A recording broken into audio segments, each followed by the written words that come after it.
안녕하세요, 선생님. 네, 안녕하세요. 반갑습니다. 네. 아이고, 이런 골목길 그러니까요. 낯설어요. 오랜만에 걸어보고. 예쁘죠? 네. 골목길에 살아보신 적 없죠? 없죠. 저는 어렸을 때부터 계속 아파트에서만 살아가지고. 선생님은요? 아, 저 어렸을 때야 뭐 동네 다 골목길이었으니까 이런 데서 막 축구하고, 축구하고. 친구들과 술래잡기 하고. 우와.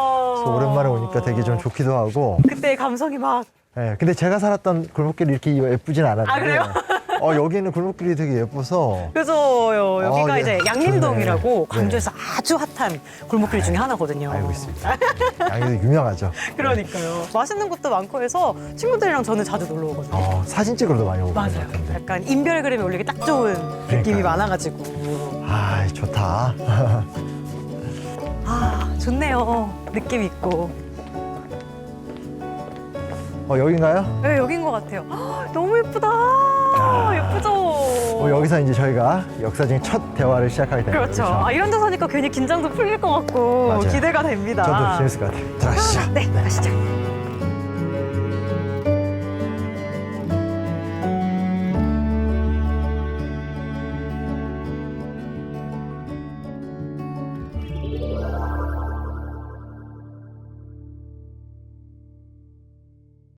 알수록 재밌고 배울수록 유익한 고지식의 향연, 고지식 만남의 심용환입니다. 매일 수많은 뉴스와 정보의 홍수 속에서 필요한 정보를 고르는 것이 정말 쉽지 않은 일이죠. 고지식 만남에 함께 여러분의 지식 창고를 알뜰하게 채워드리도록 하겠습니다. 준비되셨습니까? 아, 그럼요. 근데 저희가 약간 고지식 하다 할 때 그 고지식 아니고 고지식처럼 그렇죠. 하이 텐션으로 어려울 수도 있는 지식들을 좀 쉽게 풀어내는 거 맞는 거죠? 맞죠? 맞습니다. 네. 저희 남매 케미로 어떻게 괜찮을까요? 저는 좋은데 저희가 나이 차이가 꽤 있는 걸로 알고 있어서 약간 부담스럽긴 한데 어쨌든 좀 기대해 보고요. 알겠습니다. 정말 하이 퀄러티의 정말 수준 높은 이야기도 한번 좀 만들어 보도록 하겠습니다. 네. 그 첫 번째 주제, 이 첫 번째 주제는 사실은 이제 지역에 있다 보면 지역에. 고민할 수밖에 없는 좀 중요한 문제입니다. 네. 지역 소멸. 지역 소멸. 이런 얘기 좀 많이 들어보셨죠? 네, 저는 계속 지역에 살았다 보니까 지역 소멸 이야기 딱 들으면 좀 가슴이 쿵쾅대고 도대체 언제 해결이 될까 이런 생각이 들어요. 맞아요. 이렇게 얘기 많이 하는데 또 해법도 모색되는데 맞아요. 딱히 그렇다고 해서 뭐가 없는. 바뀌지 못하는 맞아요. 이런 고민들이 사실은 곳곳에 다 있어서 저희가 좀 이와 관련된 좀 특별한 좀 이야기를 좀 준비해 봤는데요. 네. 골목길에서 지역의 새로운 미래를 찾고 있는 골목길 경제학자. 이름 좀 독특하죠, 그렇죠? 네. 예, 그 모종민 교수님을 모시도록 하겠습니다. 선생님. 어서 오세요. 교수님 반갑습니다. 안녕하세요. 안녕하세요. 반갑습니다.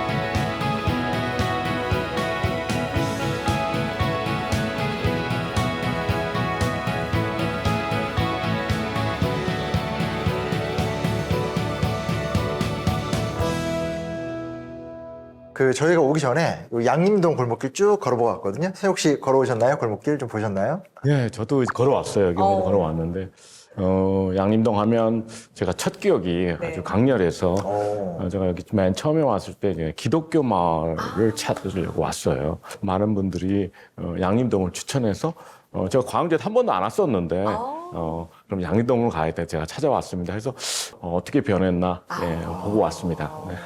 평소에도 이게 골목길 연구를 많이 하시는데 그럼 직접 많이 좀 찾아다니시고 계시는 거예요? 한 주에 몇 번?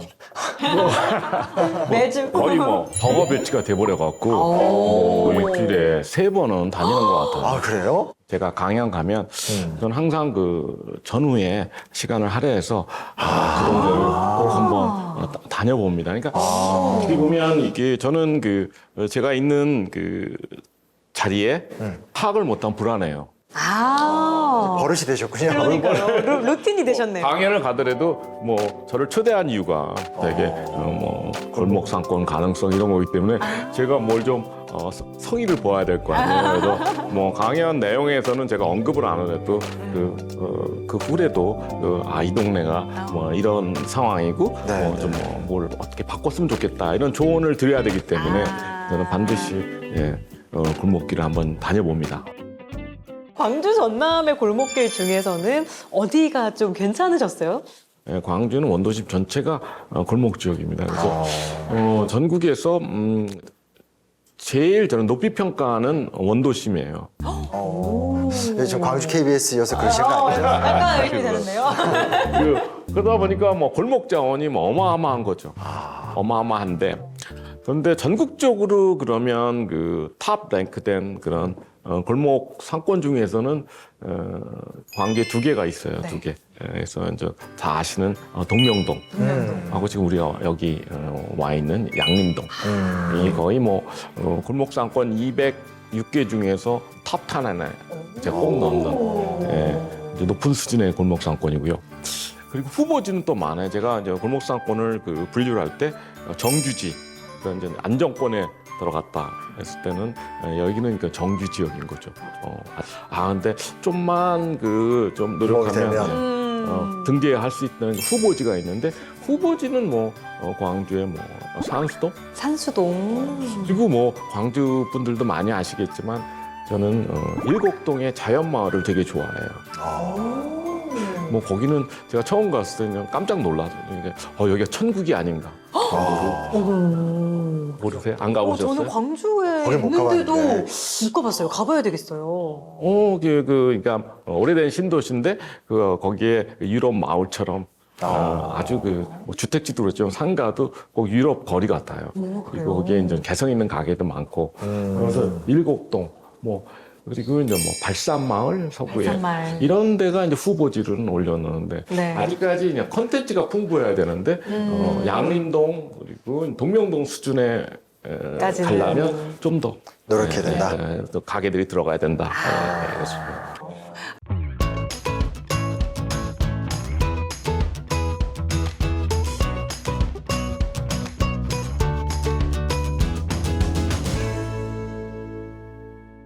아니 오늘 제가 교수님 뵌다고 하니까 너무 떨려가지고 미리 좀 검색을 해봤는데 포털 사이트에 제일 먼저 뜨는 게 골목길 경제학자 이렇게 뜨는 거예요. 근데 저는 그 표현을 처음 들었거든요. 사실 골목길 자본론이라는 책도 굉장히 또 화제가 됐어요. 맞아요. 그래서 골목길 경제학이라는 학문이 원래 따로 있었던 건가요, 교수님?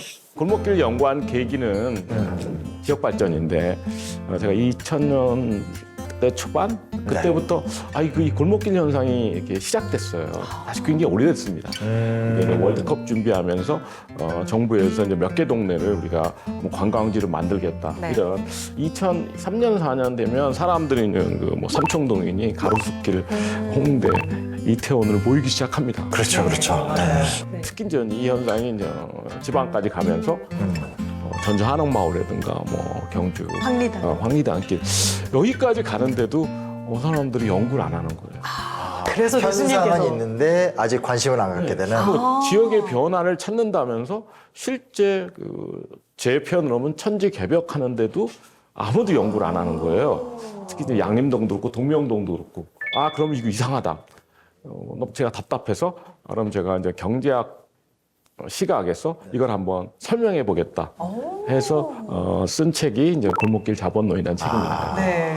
골목길을 경제학자가 연구한다.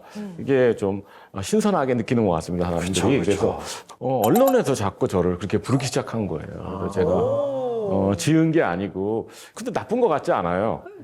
나쁘지 않은데 저도 그냥 거부 안 하고 바로 수용. 사용하기로 했습니다. 근데 전국의 이제 골목 상권 상황이 어떤지 제가 항상 업데이트를 합니다. 리스트를 만하고. 최근 자료를 보면 한 206개, 206개 골목 상권이 있는데 와, 많네요.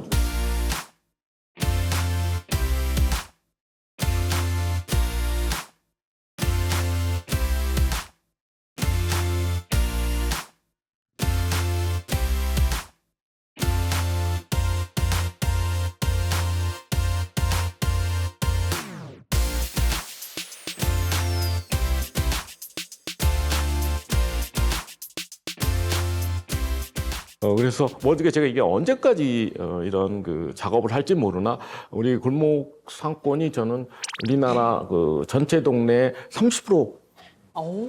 예, 들어가면 제가 그만두려고 그래요. 우리나라 동네가 3,500개 있다고. 에이. 3,500개. 읍면동이 3,500개인데, 그러니까 제가 읍면동 단위로 골목상권을 카운트하니까 지금 뭐 206개면 한 7% 정도 들어간 거예요. 그러면은 진짜 많이 돌아다니셨을 텐데. 앞으로 계속 열심히 하셔야 되겠는데요, 30%면. 최근에 교수님 인별그램에 한번 들어가 봤는데 네. 진짜 매일 골목길에 계시는 거예요. 그래서 그 지역 청년들하고 만나서 맥주도 한잔 하시고 커피도 한잔 하시고 멋있으시더라고요.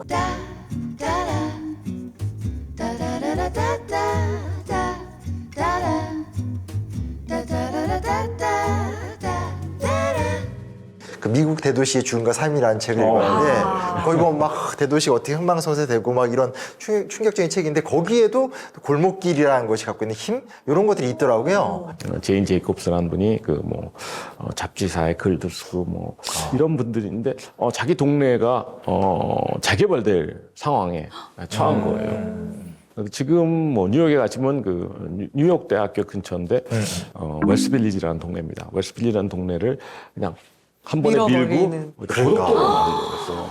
고속도로를 만들어 버려요. 고속도로를 만들어서 브루클린까지 관통하는 고속도로를 만들려고 하니까 안 되겠다 해서 그러면 지키겠다고 싸우기 시작했어요. 결국엔 그 시민들이랑 같이 이걸 이제 저지했습니다. 성공했군요. 네. 그래서 그 저지한 경험, 활동한 경험을 책으로 쓴 거예요.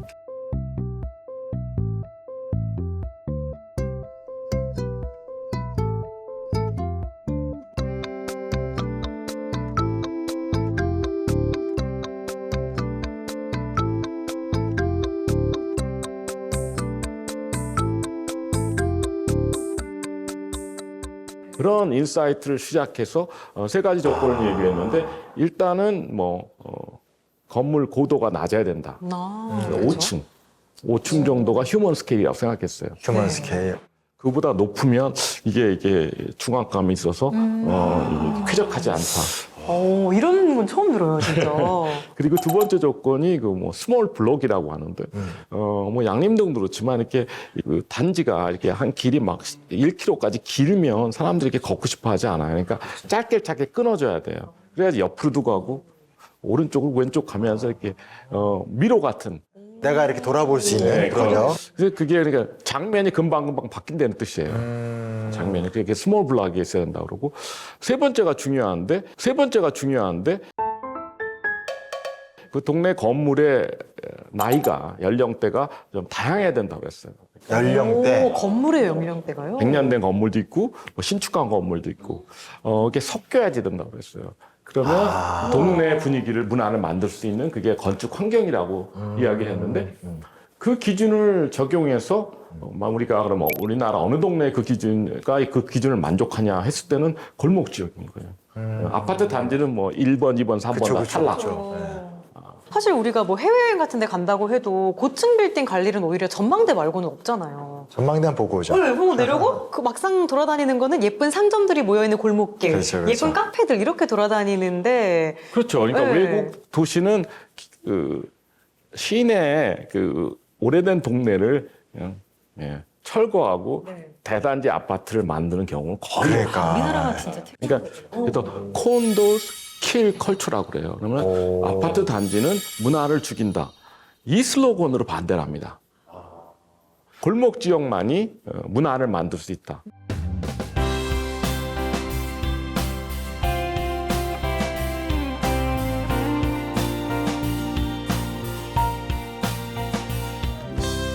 사실은 이제 저도 이제 개인적으로 이제 뭐 강연을 하거나 이러면서 좀 전국 많이 돌아다니는 편인데 골목길이 많은 지역이 좀 구도심이고 맞아요. 신도시 생기면서 가보면 이제 젊은 사람들 다 빠져나갔다 뭐 이런 얘기 사실 좀 많이 들어가지고 속상할 때 좀 많고 또 조금 낙후된 듯한 느낌도 솔직히 있고 맞아요. 이런 고민들이 사실 좀 들어요. 마냥 좋게만 볼 수는 없는. 네, 저도 제가 지금 살고 있는 곳이 여수인데 여수는 인구가 27만이 조금 넘거든요. 그래서 뭐 소아과도 있고 산부인과도 있고 한데 옆에 구례 쪽에 사는 제 친구는 애를 낳아야 되는데 진통이 오는데 산부인과가 없는 거예요. 그러니까 병원이 사실은 병원이 가장 없어요. 큰 문제예요. 네, 그래서 여기까지 와서 애를 낳고 그다음에 뭐 당장 뉴스 같은 데만 봐도 너무 폐교되는 학교도 많고 그렇죠. 신입생 없는 학교도 많고 이래가지고 조금 이런 게 현실인 것 같아요. 맞아요. 네. 네.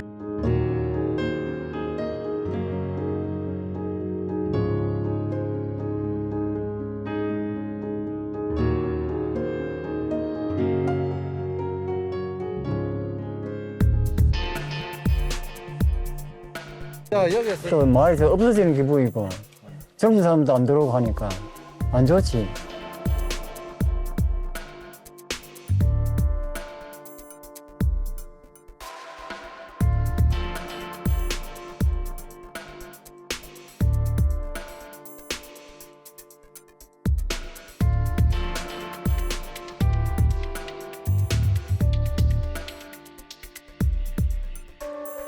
이 지역 문제가 네네. 사실 이렇게 간단한 문제가 아니잖아요. 그렇죠. 간단한 문제가 아닌데 이 지역 문제를 그러면 우리가 어떻게 해결해야 되나? 우리가 근데 그 과거 방식에 너무 이렇게 성공 신화에 네. 빠진 거죠. 한 번에 크게 막 이렇게 그래서 옛날에는 좀 우리 산업 큰 산업을 키워서 지역이 분배했어도 충분히 다 잘 살았으니까. 근데 지금도 그런 방식으로 지역을 발전시켜야 되는 생각을 하고 있는 거죠. 그러니까 조금만 바뀌면 됩니다. 그렇게 뭔가 자원이 조금 너무 몰려 있잖아요. 서울에 항상. 네네. 특히나 우리나라는 서울이 아니면 다 지방. 약간 이런 인식이 있는 것 같아요. 강하지, 제가 강하죠. 생각하기에는. 그러면 그렇게 자원 재분배를 하는 데 있어서 조금 문제점이 있지 않을까요? 우리나라에 지금. 그러니까 이게 저는 뭐 우리가 이거를 자원을 재분배해야지만 지역을 살릴 수 있다. 그게 확실치 않다는 거죠. 이게 무슨 뜻이냐면 돈이 없어서 지역이 그러면 제일 핵심이 일자리인데 일자리를 창출 못하는 거냐 했을 때는 좀 애매모호해지. 그런 부분이 있네. 중앙정부에서 그러면 옛날 방식대로 이런 산업을 개척해서 내려보내겠다고 해서 또 뭐 공공기관도 보내고 뭐 단지도 만들어주는데 맞아요. 사람이 없다 보니까 맞아요. 사람이 있다 보니까 이게 성과도 안 나고 그러니까 뉴스를 보면 매번 막 정부에서 이번에 이런 뭘 대책 했다. 정책하는데 피부로 사실 느껴지진 않아요. 맞아요. 그렇죠. 그래서 우리가 그러면 이 지역 문제를 다시 생각해야 될 시점인 거죠.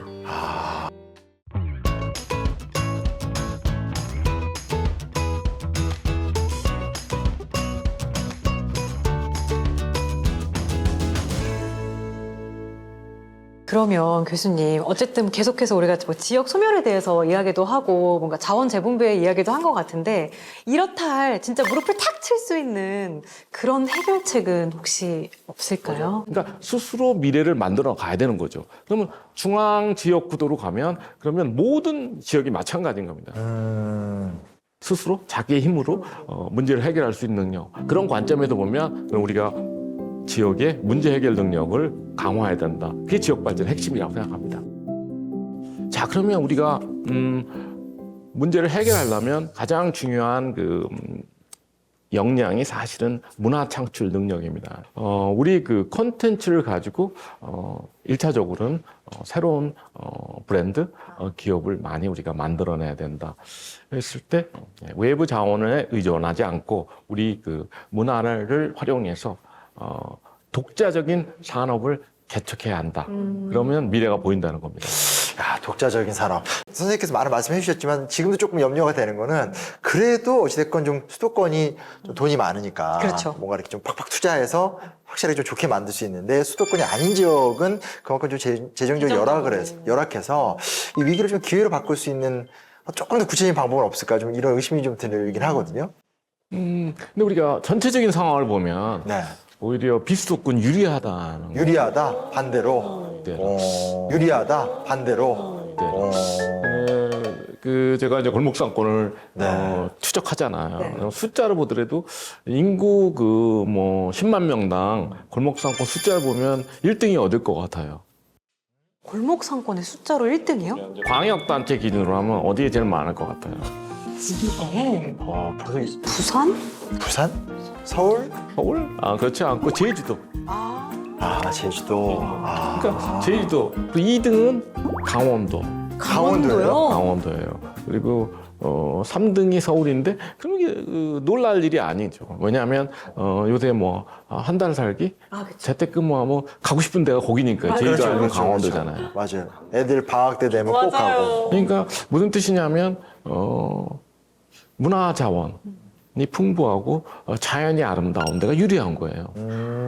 근데 왜 젊은이들은 이 강원 축에 모이냐는 거죠.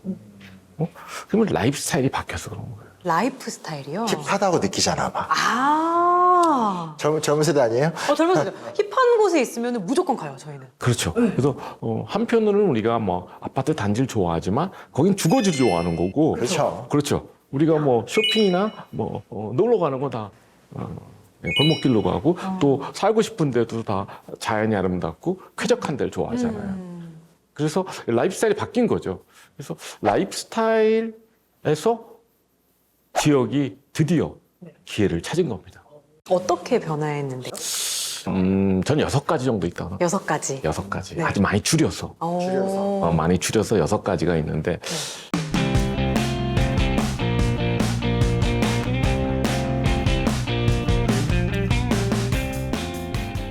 부르주아 문화라는 거는 그냥 모범생 문화. 기존 질서에 순응해 가면서 노력한다고 우리가 하지만 노력. 어울리는 것 같기도 하고. 열심히 노력하는 사람.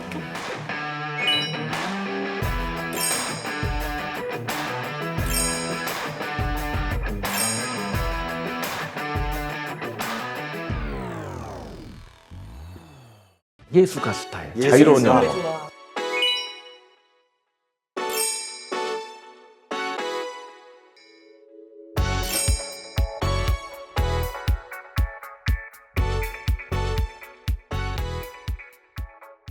이 사람들은 자연과 공동체에서 의미를 찾는 거예요. 그래서 도시를 떠나서 어떤 공동체를 만들어서 거기서 뭐 거의 원시 생활하듯이 자연 친화적으로 살려고.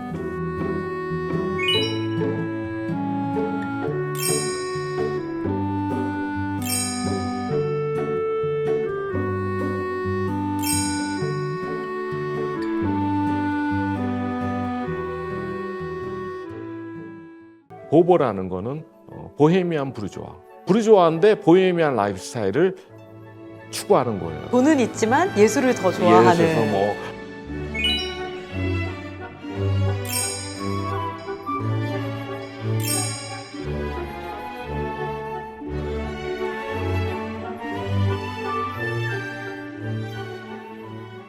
(2000년대) 가면 힙스터 현상이 나요. 힙스터요? 좀 익숙해지는데 이제 드디어. 예. 거기도 자유로운 영혼이에요. 네. 힙스터는 도시에서 골목상권에 가서 자기만의 공간을 아, 드디어 이제 골목길이 나온 거. 드디어 나오네요. 예, 힙스터죠. 그래서 라이프 스타일이 결국에는 뭐 크게 무리 안 하고 내 라이프 스타일을 유지하는 수준에서 내 가게를 운영하겠다. 그러니까 우리가 이 골목 가게 가 보면 막 영업 시간도 들쑥날쑥하고 자유롭게. 예, 사전에 체크하기 전에는 뭐 문을 열었는지 그리고 갑자기 뭐 재료 떨어졌다고 문 닫고 맞아요. 제주도 가면 그런 가게 많아. 엄청 많아요. 크게 힙스터. 그러니까 도시 안에서 좀 새로운 콘텐츠를 삶을. 만드니까 예술가 활동인가. 근데 그게 전통 문화예술이 아니고 리테일인 거죠. 전통적 리테일 분야에서 공간을 창업하는 사람들이 힙스터예요. 2010년 초반 이제 공유경제가 활성화되면서 최근에. 이제 노마드가 이제 노마드요? 디지털 디지털 노마드. 들어본 것 같아요. 유목민. 어떤 뜻이에요? 컴퓨터 하나만 있으면 어디든 일을 하니까. 또 유목민 라이프 스타일이 현실화되고 요즘 뭐 한 달 살기, 뭐 재택근무, 뭐 이런 게 워케이션 이런 게 전부 노마드 라이프 스타일 추구하는 거죠. 부르주아 문화는 대기업에서 거기 조직에서 그 매일 출퇴근해도 행복한 사람들이 부르주아하고 그쵸. 뭐 나는 대기업에서 일해도 나는 그냥 내가 살고 싶은 데도 일하겠다 이런 사람들은 노마드 성향이기 때문에 또 자유로운 영혼을. 그래서 그 기술 발전이 크게 기여한 겁니다. 그러니까 뭐 노마드도 그렇고 힙스터도 그렇고 힙들도 그렇고 굳이 이제 뭐 중심지에 안 들어도 다 접근 가능하고 그럼 제주도에서 살고 싶은 사람하고 그럼 수도권 그러면 서울에 그러면 강남구에서 살고 싶은 사람 어떤 차이가 있을 것 같아요? 제주도는 무조건 자연 위주로 힐링을 좀 누리고 싶고. 힐링을 좋아하는 가족 간에 이렇게 좀 시간도 네. 많이 보내고 싶고. 강남은 뭐 학원, 학원 아이들 교육. 학군. 예. 그러니까 이게 그 맞는 말인데 네. 이제 우리가 라이프 스타일로 분류하면 강남에 살고 싶고 강남에서 행복한 사람은 특정 라이프 스타일 추구하는 사람이고 그럼 제주도에 가고 싶은 사람은 다른 라이프 스타일을 갖고 있다 이거죠. 그렇죠. 그러면 이게 재밌는 게 맞아. 이 말씀하시니까 생각나는데 네. 요즘에 제가 좀 새로운 언어를 알았어요. 어떤가요? 슬세권이라고 혹시 아세요? 슬세권? 슬세권 알죠. 저 이렇게 생겨도 MZ 세대예요. 이렇게 생겨드는 거지. 저는 아무 그런 얘기 한 적이 없습니다. 슬세권 뭔지 알아요? 슬세권 뭐예요? 역세권처럼 오. 역세권은 이제 역 근처에 있는 상권을 얘기하는 거잖아요. 걸어 다닐 수 있는. 맞아요. 슬세권은 슬리퍼를 신고 돌아다닐 수 있는 근처 하시네. 상권. 그러니까. 네, 요게 요즘 나온 말이라고 하더라고요. 약간 저도 이게 좀 낯선 게 제가 대학생 때는 일단 이제 놀러 가려면 네. 번화가를 갔거든요. 무조건. 저희 동네에 벗어나서 지하철을 타고 아. 대학로 홍대를 가서 놀고 끝나면 이제 집에 와서 자고 네. 약간 이렇게 좀 집에서 먼 곳이 저희한테는 핫한 곳이었거든요. 근데 요즘에 슬세권이라는 말을 보고 제가 좀 충격을 받았어요. 그 라이프스타일 변화인데 저는 인간의 본능은 뭐 고대부터 지금까지 하나도 안 변했다고 생각해요. 그러니까 자유롭고 독립적으로 살고 싶어 하는 거예요. 근데 이제 문화 변화, 기술 발전 때문에 보다 많은 사람들이 자유롭고 독립적으로 사는 거죠. 자, 그럼 우리가 뭐 지옥철이라고 하는데 그 누구도 뭐 두세 시간 지옥철 타고 출퇴근하는 걸 원하지 않아요. 그렇죠. 너무 힘들어. 맞아요. 그러니까 삶의 질인 거죠. 결국엔 삶의 질을 추구하다 보니까 일도 자유롭고 독립적이어야 되고 내가 사는 동네도 그렇죠. 기본적으로 내 근처에도 모든 걸 해결하고 싶어하는 게 맞아요. 이게 본능 아니에요. 그러니까 라이프 스타일이 변해서 그러면 이런 현상이 나타나는 거죠. 근데 우리가 그 힙스터나 이런 노마드나 이런 사람들의 고마워하는 거는 그 삶의 질에서 기회를 포착해서 이런 자기 라이프 스타일 활용해서 새로운 기업을 많이 창업한 사람 때문에 어떤 술세권, 뭐 직주락센터 같은 라이프 스타일이 가능해졌다 생각합니다.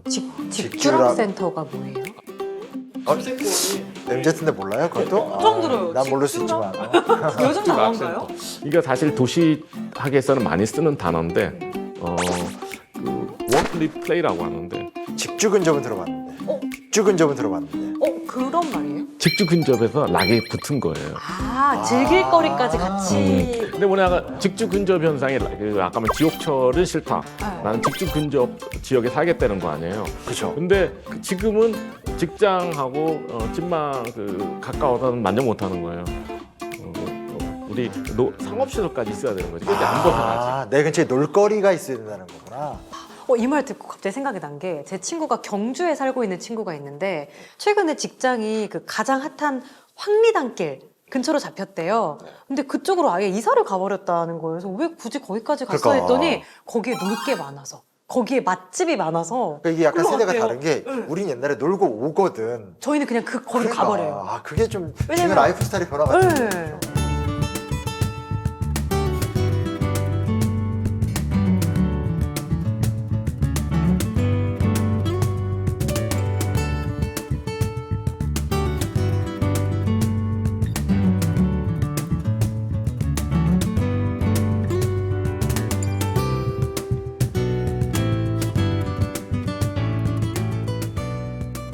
근데 여기서 핵심은 직주락의 순서예요. 순서요? 직주락의 순서. 예를 들면 강동구. 우리 작가님이 활동하는 강동구를 보면은 주는 처음부터 좋았잖아요. 그렇죠. 네. 근데 락이 없다 보니까는 이게 사람을 못 모으는 거예요. 락이 있어야지 그러면 직장이 옮깁니다. 그래서 락 직주라면 홍대가 있으니까 그럼 사람들이 그 젊은이들 거기서 일하고 싶어 하니까 이런 디자인 회사나 작은 회사에 다 홍대 쪽으로 이전을 해요. 그럼 나는 직장도 거기 있고 하니까 그 근처에 살겠다. 네. 그리고 적절하게 아파트까지 공급해 준 거예요. 그래서 인구가 늘어나는 거에서 락직주로. 이게 왜 중요하냐면 우리 지역 소멸에서 지방 도시도 이 순서로 가야 된다는 거예요. 락직주. 락직주로. 되게 중요한 말씀 해주신 것 같아요. 네. 사실 저 강동 사는 거 어떻게 하셨어요? 강동 사세요? 저희 동네가 진짜 그냥 자기만 좋거든요. 정말 그런 동네여서. 근데 나는 만족하고 살고 있었거든. 근데 생각해보니까 옛날에는 진짜 이렇게 강동구에 살면서 강남가 놀고 왔는데 그래서 뜨끔해가지고 깜짝 놀랐는데 선생님 뒷조사 하셨나요, 쟤?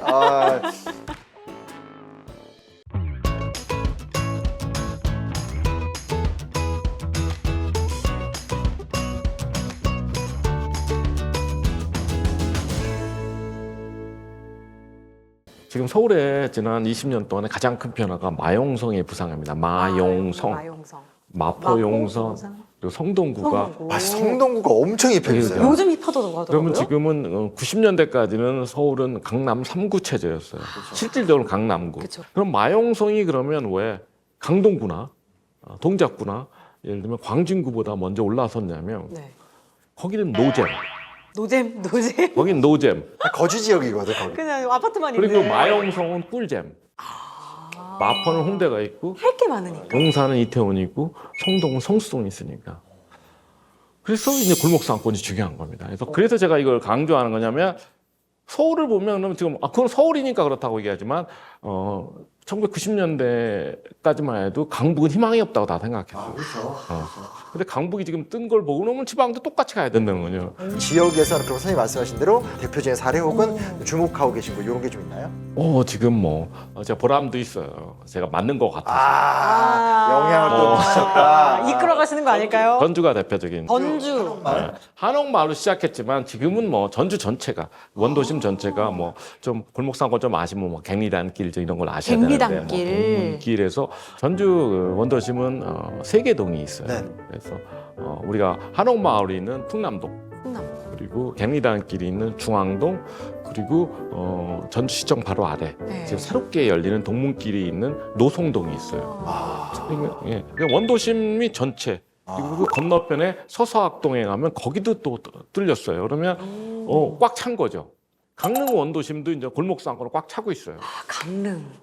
자, 그러면 그 다음부터 기업들이 들어가는 거죠. 왜냐하면 거기에 이제 관련 기업들이 작은 건축 사무소라든가 네. 디자인이나 패션 기업들이 들어가고 네. 그러면 좀 더 큰 것도 좀 들어가고 그러면 이제 인구가 본격적으로 그쪽으로 이동하면 직주학센터가 되는 거죠.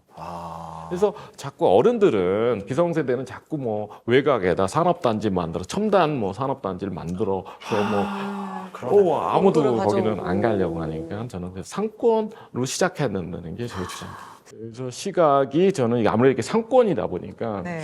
이거를 저는 기업 생태계로 보자.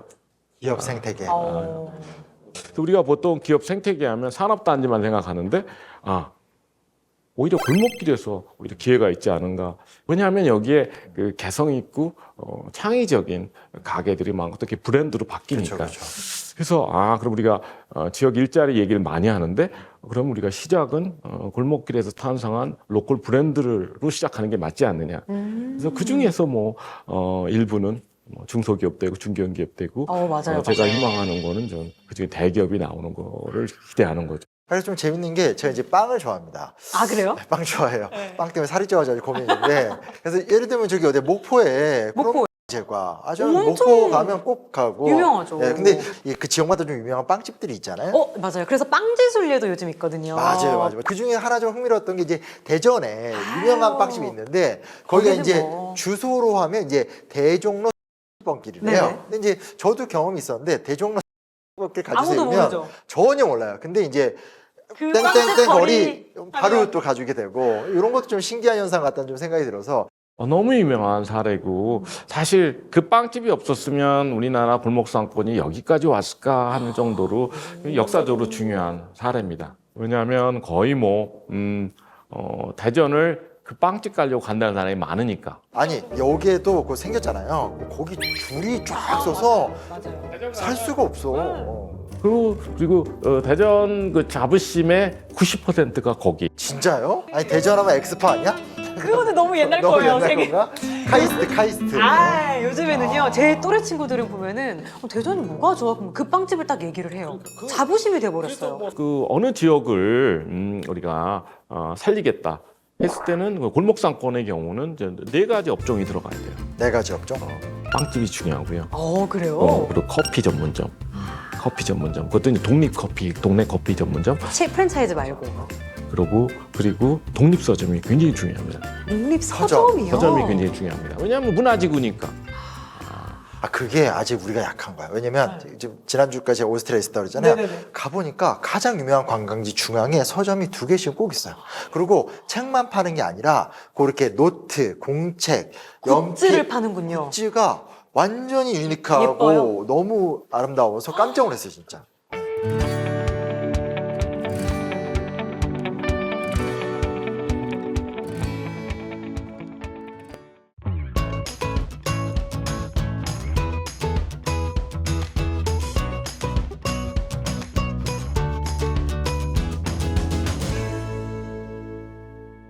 우리는 자꾸 동네로 사람을 유인해야 되잖아요. 그래서 우리 지금 기성세대는 되게 뭐 자동차 타고도 이렇게 몇 개 찍는 여행을 하잖아요. 그렇죠, 그렇죠. 지금 지역 경제에 그게 도움이 안 돼요. 여기 우리 동네로 와서 여기서 2박 3일 하면서 여기서 뭐 오지도 하고 머물러야 되는 거예요. 머물려면 게스트하우스가 있어야 돼요. 게스트하우스요. 스테이가 있어야 되는데 다음 단계로 가려면 가족이 이제 좀 왔으면 저기 양림동에. 그렇죠, 그렇죠. 양림동에 그러면 혼자 왔을 때는 여기 게스트하우스 때 충분히 제가 만족하고 있지만 가족 왔을 때는 아직도 한국 골목상권에 좀 약간 호텔급의 숙박이 부족해요.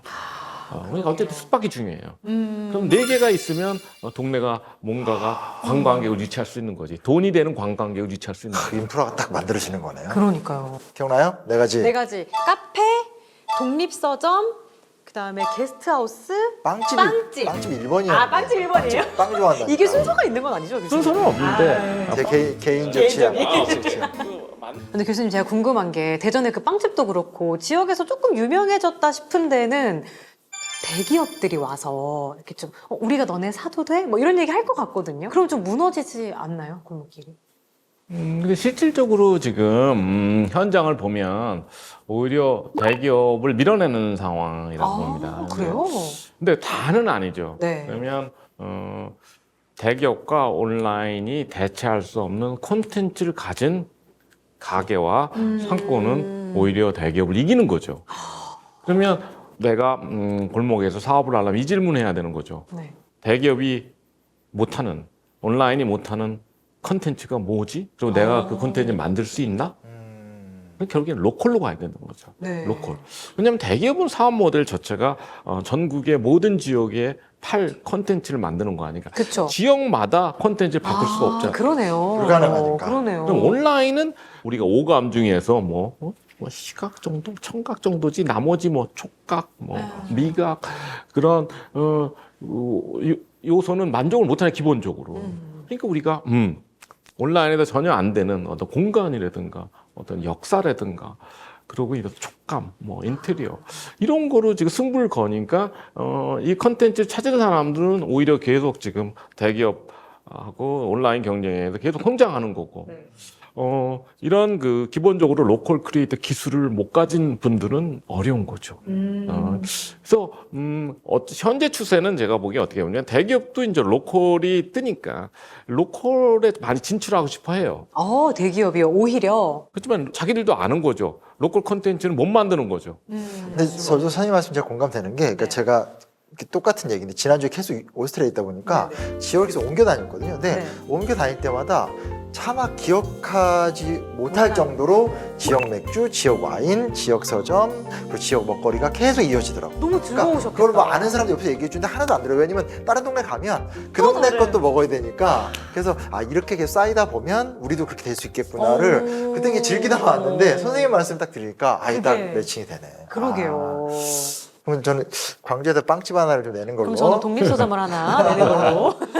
뭐 하실까요? 그러니까 저는 오늘 되게 좀 뿌듯한 게 그냥 지난주에 유럽 돌아다니면서 그냥 좋다라고만 느꼈던 거를 선생님이 다 얘기해 주시니까 퍼즐이 맞춰진다. 우리도 이렇게 만들다 보면 또 우리만의 거리가 만들어지겠구나 해서 너무 생각만 해도 좋아요. 너무 좀 해법을 얻은 것 같아서 좀 기분이 좋아요. 되게 좀 오늘 뿌듯한 시간이었어요. 그러니까요. 네. 저도 뭔가 지역에 계속 살아왔던 사람으로서 뉴스에서 지역 소멸 얘기 나올 때마다 좀 무섭고 나중에 할머니 돼서 왔는데 고향 없어져 있을까 봐 겁나고 막 이랬거든요. 근데 오늘 교수님 이야기 듣다 보니까 골목에 답이 있구나 이런 생각을 처음으로 한 것 같아요. 감사합니다, 교수님. 골목길 좀 열심히 좀 걸어 다니시면서. 오늘부터 계속 걸어 다니려고요. 이제 시간 좀 마무리해야 되는데 선생님 간단하게 네. 지역 소멸 얘기를 어쨌든 시작을 했잖아요. 그러니까 지역 소멸에 대한 선생님의 간단한 지역 소멸은 뭐뭐다 이렇게 한번 정리해 주셔도 좋을 것 참 같아요. 어렵네요. 그렇죠. 어렵네요. 쉽지 않은데 이 기회 단어를 지금 제가 보면 우리가 많이 강조했기 때문에 지역 소멸은 지역 피봇의 기회다. 피봇의 기회다. 전환. 그러니까 우리가 두 가지 관점에서 피보팅이 필요한데 하나는 우리가 지역 문제가 중요해졌다. 우리가 어떤 중앙 문제보다는 지역 중심으로 우리가 사고를 바꿔야 되는 거고, 두 번째는 그 지역을 살리는 방법 차원에서 전통적인 산업사회 방법보다는 지금 우리가 얘기하는 라이프 스타일 변화에서 기회를 찾아야 된다. 그러니까 방법론의 전환이 필요해서 지역 피벗의 기회다. 이렇게 한번 정리해 보겠습니다. 지역 소멸에서 이제 지역 전환으로 네. 우리가 패러다임을 좀 바꿔보자. 뭐 정말 좋은 말씀이라는 좀 생각이 들고요. 맞아요. 이게 한 번 듣고 끝내기에는 조금 아쉬운데요. 많이 아쉽죠. 네. 그래서 저희가 시간 한 번 더 마련해서 네. 이왕 이렇게 한번 배우기 시작한 거 끝까지 다 박박 맞아요. 긁어내서 배우도록 시작하겠습니다. 선생님 좀 다음 시간에도 함께 해주신 시간을 좀 부탁드려도 괜찮겠죠? 괜찮으세요? 아, 그럼요. 네. 자, 그 다음 시간에는 이제 모종인 교수님과 함께 지역의 미래 전략에 대해서도 이야기 나눠보는 시간을 좀 가져보도록 하겠습니다. 다음 시간에도 기대해 주십시오. 감사합니다.